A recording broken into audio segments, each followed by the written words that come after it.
Hi everybody, this is the Empath Power channel and I am Louise, CVK, CVT. I'm keeping it like that and you can ask me if you want to know what it means, but I think you can kind of visually see it, but we're keeping it like a drawing, that name. I'm an artist, formerly known as Woodcock, and that might give you a clue. And I have my art practice and my healing practice, which obviously overlap. This channel is to do with healing.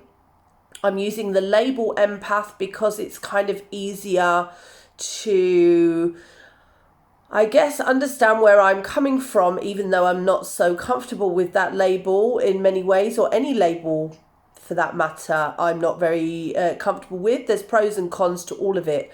So, but just as a very quick way of understanding us who have, possibly in our astrology, I know it's in mine, that we've ended up with a whole lot of empathy, and sometimes it is actually too much because we sometimes lack the wisdom that the Buddha said we need in order to actually have real compassion.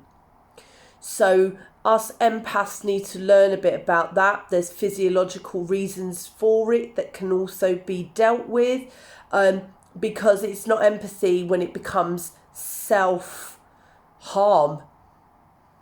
It's something else. So we're trying to get rid of the self-harm bit. We want to keep good amount of empathy, a healthy amount of empathy, obviously, but we don't want to be self-harming, because self-harming is harming everyone in the end. Actually, everybody is getting a bum deal in the end when we think we're helping. So codependency is also an aspect of this, and that's what I'll be talking about as well.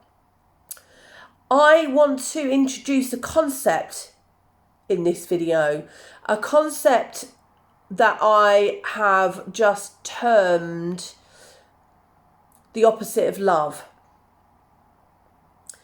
I really feel it's something we need to tune into if we're going to heal and if we're going to break out of toxic relationships and patterns.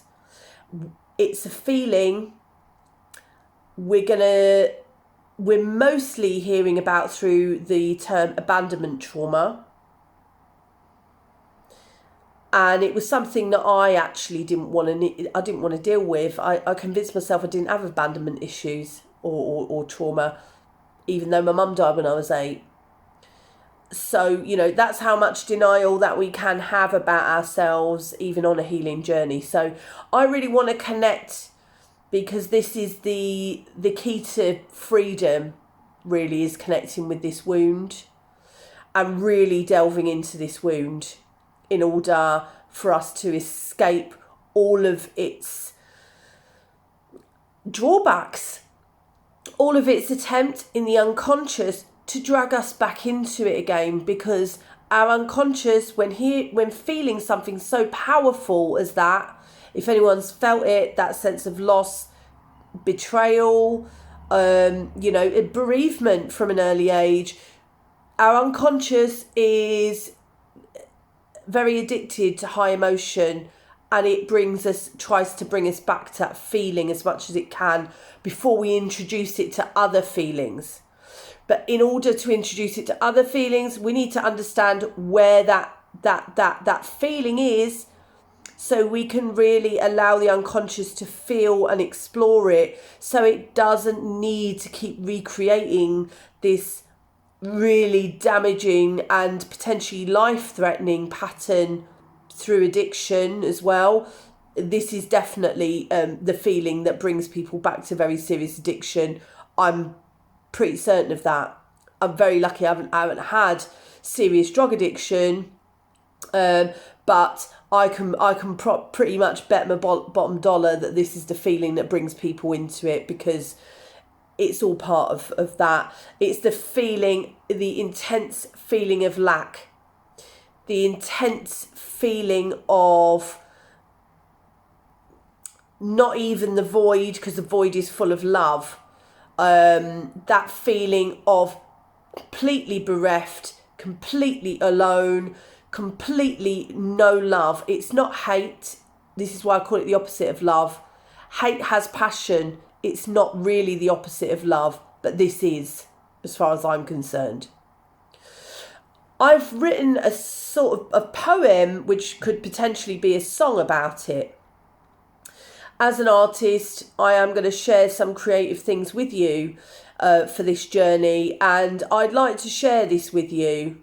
It's a place that I don't usually go to in my art, as in emotion wise. I do go into emotions, but it's usually to do with fear and unsettling things.